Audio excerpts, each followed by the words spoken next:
Em nome do Pai, do Filho e do Espírito Santo. Amém. Inspirai, Senhor, as nossas ações e ajudai-nos a realizá-las, para que em vós comece, para vós termine tudo aquilo que fizermos. Por Cristo, Senhor nosso. Amém. Nossa Senhora, Mãe da Divina Providência, providenciai. Em nome do Pai, do Filho e do Espírito Santo. Amém. Olá, tudo bem? Na aula anterior, nós começamos a falar da identidade missionária do cristão e eu estou trazendo alguns aspectos do documento de Aparecida. Um grande marco na história da Igreja, de alguns anos para cá, pois nós temos neste documento a presença de dois papas, né? Basicamente, um não era papa ainda, o Papa Francisco atual. Ele é um dos redatores, organizadores do documento de Aparecida, e o próprio Papa Bento XVI, na Conferência Latino-Americana, né, e do Caribe, Quinta Conferência Geral do Episcopado. Quando a Igreja toda se reúne, e, por exemplo, no caso da América Latina, né, ela resolve, ela faz este tipo de documento, ela está dizendo a toda a América Latina e como que norteando toda a ação evangelizadora e pastoral na Igreja. Isto é, então, um documento essencial, é um documento importantíssimo, que mais ou menos determina como agora a Igreja irá agir no nosso continente, né, na América Latina, ao nosso povo, que fala a nossa língua, as nossas igrejas, as nossas pastorais, as nossas comunidades também. A importância deste documento é de tal ponto que o próprio Papa Francisco, ele agora está levando as ideias centrais deste documento para todo o mundo, para o mundo inteiro. Nós começamos antes aqui no Brasil, em muitas igrejas foi sendo organizado como que grupos para estarem estudando este documento de Aparecida, mas agora, numa profundidade um pouco maior, o Papa Francisco leva isto para o mundo inteiro. Aqui vai ser dito uma terminologia antiga da Igreja, mas ela vai sendo como que restaurada em todo esse tempo que foi perdido, vamos assim dizer, um eixo central, a vocação, a identidade missionária de discípulo cristão, discípulo missionário. Ou seja, assim como nós estudamos, por exemplo, no 9º ano, né, em ensino religioso, o discipulado, ou seja, aqueles cristãos que deveriam ser entregues a Cristo de corpo e alma e estarem sempre aos pés deste Cristo que lhes ensina e está sempre como um mestre nas nossas vidas. A vida de um discípulo é exatamente isso. Jesus quis formar discípulos mestres. Ou seja, aqueles homens que estivessem sempre escutando o Mestre Cristo, no caso, mas também que fossem mestre de novos discípulos, ou seja, que fizessem essa atração para o reino dos céus de outras pessoas e tornando-se ali uma referência, né? Então aqui esta identidade ela é muito importante. Agora, por que entender isto também num viés da doutrina social da Igreja, numa aula de sociologia?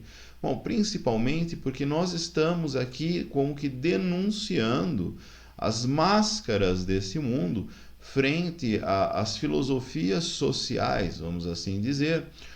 E estas filosofias sociais, filosofias morais, elas impõem valores culturais que para o cristão elas devem como que refutar. Eles devem conter em si mesmo a vacina do bom Cristo que caminha com eles, que ensina a eles e etc.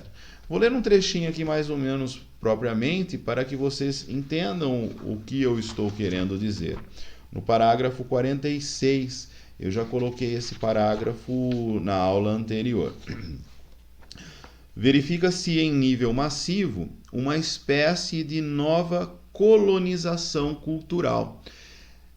Este termo colonização cultural, o Papa Francisco diz muito em seus escritos antes de ser Papa, né, como cardeal, como bispo, ele já tinha um pouco desta ideia. Talvez mais propriamente esta ideia seja dele, de fato, na redação deste texto. Verifica-se então em nível massivo, ou seja, numa grande escala populacional, uma espécie de colonização cultural. Há pouco eu assisti a um vídeo, né, falando sobre essa questão da pandemia, né, de críticos, né? Eu gosto de assistir várias instâncias, né? E este homem estava dizendo, né, comentando sobre num condomínio que estava havendo uma festa particular dentro da casa da pessoa, né? Uma festa de aniversário. E o síndico desse condomínio ligou lá da portaria, né? Ligou para essa família que fazia a festa e dizia assim: olha, se essa festa não acabar agora, eu vou denunciá-los, né? Então,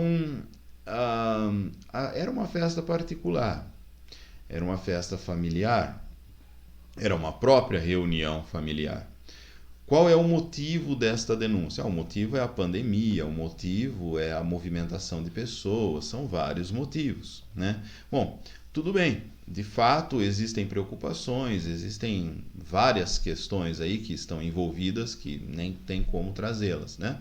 Mas este medo, este efeito de, por exemplo, o síndico denunciar uma família que se reúne, é o efeito de uma colonização cultural. É o efeito desta colonização cultural criada por este medo midiático, né? Este medo desta pandemia, que, ouvindo, por exemplo, até outros argumentos, né? O prefeito de Marília, numa entrevista concedida a uma emissora de rádio, ele diz assim: ora, o isolamento social, ele não é vacina contra a pandemia. Ele é, de fato, um cerceamento, mas não uma vacina, pois no primeiro momento, na primeira oportunidade que estas pessoas precisarem se movimentarem, há sim uma quebra desse isolamento social e aí há uma exposição ao vírus. É óbvio que há uma lentidão. Então, por exemplo, aqui na cidade de São Carlos, na semana passada houve a liberação, retrasada, né? Houve a liberação, nós estamos em 12 de junho, né? Então final do mês de maio, começo do mês de junho, houve a liberação do comércio. Essa liberação do comércio, houve uma grande movimentação de pessoas, as pessoas estão na rua comprando, vivendo, fazendo aquilo que é pertinente. Até então, a pandemia aqui havia sido controlada, a epidemia aqui na cidade estava muito bem controlada. De 10 dias para cá, como que quase triplicou a quantidade de casos, né? De fato, o isolamento social que estava controlando, né, todas as pessoas, mas as pessoas elas foram criadas para serem seres sociais, para se relacionarem. E nós vemos aí que, de fato, não existe aí uma vacina frente a este isolamento social. Bom, todas estas ideias por trás, não quero criticar e nem fazer aqui uma apologia a quem está certo, política, etc. Mas todas estas ideias que fomentam por trás todos esses princípios críticos, elas fazem parte de um conjunto de uma colonização cultural. É isto que o Papa está colocando aqui. É isso que os escritos são colocados no documento de Aparecida. Desprezando, então, as culturas locais e com tendências a impor uma cultura homogeneizada em todos os setores. Essa cultura se caracteriza pela autorreferência do indivíduo. Aqui sim, um problema gravíssimo, né? A autorreferência do indivíduo, como eu diria, I am more I, eu sou mais eu. Ou seja, o egocentrismo levado a cabo, como que os poderes necessitam de eu mesmo, né? Que conduz à indiferença pelo outro. Tudo isso resulta na falta do amor, na caridade, de quem não necessita e por quem não se sente responsável. prefere-se viver o dia a dia sem programas a longo prazo, nem apegos pessoais, familiares e comunitários. As relações humanas estão sendo consideradas objetos de consumo, conduzindo as relações afetivas sem compromisso responsável e definitivo. Então, de fato, aqui a igreja ela começa a colocar um princípio de que todo ser humano ele está passando por um processo de uma colonização cultural para que sejam mudados os padrões que determinaram a constituição da sociedade até hoje. Os direitos essenciais, a propriedade particular, o bem da família, o próprio trabalho, a liberdade, a dignidade humana, tudo aquilo que concerne ao homem. Todos esses princípios têm mudado por uma questão de uma colonização cultural, que passa por um processo formativo.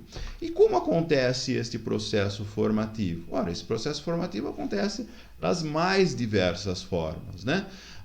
Passei a mão no nariz, tem que passar álcool gel. Oh, tô brincando. Cuidado, hein? Não toca no celular, nem no computador. Esse processo ele passa então como uma espécie de formação através das mídias, através do YouTube, por exemplo, das músicas, da própria escola, das universidades, dos livros, da televisão, né? Ele é multifatorial que gera este processo de colonização cultural. Na verdade, você incentiva algumas pessoas com algumas ideias, né? Semeia na cabeça delas e elas se tornam como que perpetuadores desta história, né? O professor Olavo de Carvalho, né? Esse professor, o filósofo Olavo de Carvalho, ele cita exatamente isso chamando de idiota útil. Dois termos, né? Idiota útil e o imbecil coletivo, né? São termos, são propriamente como se diriam palavrões, mas entendendo o radical, né, da palavra idiota, ídios é aquele que olha para si mesmo, né, como para o seu umbigo e vive a si mesmo, né? Então, a pessoa idiotizada é aquela que tem fome e sede de si mesma e propaga os princípios que estão no seu próprio coração, né? E o imbecil é um ignóbil, né? Uma pessoa que não tem a capacidade de julgar. Na verdade, é uma pessoa mal formada, deformada por todo esse processo educativo. Eu prefiro ficar com as palavras da igreja. É uma pessoa que passa por um processo de colonização cultural. Ela foi colonizada por princípios contrários aos princípios cristãos. Olha só, parágrafo 49. Eu vou pôr na tela do computador na próxima semana. Hoje foi minha falha, me desculpe. As mudanças culturais alteraram os papéis tradicionais de homens e mulheres, né? Papéis tradicionais de homens e mulheres. Mulheres educam os filhos, cuidam da casa, né? A mulher gerencia o lar, um trabalho totalmente digno, excelente, de uma dignidade acima de todas, né? Ou a mulher forma o caráter dos filhos, forma a educação dos filhos em casa. O homem sustenta todo esse lar. É um sofrimento muito grande para o homem que não consegue sustentar este lar. Os homens tendem a ir para as drogas, prostituição, bebedeiras, né, e etc., porque gera neste homem uma crise profunda moral no seu ser, que não consegue ser o sustento da família. E de fato nós vemos através de gerações homens que são como que massacrados nisso. A mulher também, quando ela tem essa dificuldade em gerenciar o seu lar, gerenciar a sua casa, a família, o marido, os filhos, ela se torna como que ela vai se esvaziando, ela fica doente, ela fica mais estressada, ela envelhece, né? Coisa que deveria haver uma certa harmonia familiar, né? Esses princípios que são antiquados, né, até então, são princípios que governaram, e talvez governem ainda muitas culturas, governaram todas as culturas até os dias de hoje. Mas há aí como que um processo de liquefação, vamos assim dizer, do salário, dos compromissos, etc., e as responsabilidades que antes elas concerniam a uma pessoa só, elas agora vão sendo diluídas para várias pessoas. E isso é muito errado em determinados pontos. Por exemplo, eu sou pai. Eu tenho uma responsabilidade com o pai que me faz ser pai.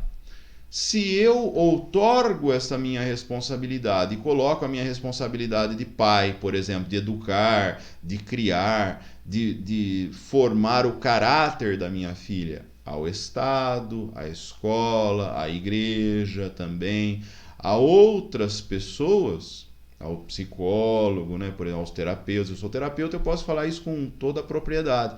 Se eu outorgo a minha responsabilidade e coloco no colo de outra pessoa, né, eu estou criando aí uma pessoa dependente de outra situação, de outra instância, e de fato há uma alteração nesse papel tradicional. Isso a igreja ensina há muito tempo, que procuram desenvolver novas atitudes e estilos de suas respectivas identidades, potencializando todas as suas dimensões humanas na convivência cotidiana, na família e na sociedade, às vezes por vias equivocadas. Já falei para vocês um testemunho aqui de um colega meu, namorava, queria casar, queria constituir família, né? A família era ele, a mulher dele, futura, né? E os cachorros. Então ele não queria ter filhos, né? Não queria constituir uma família tradicional, como a igreja coloca, né?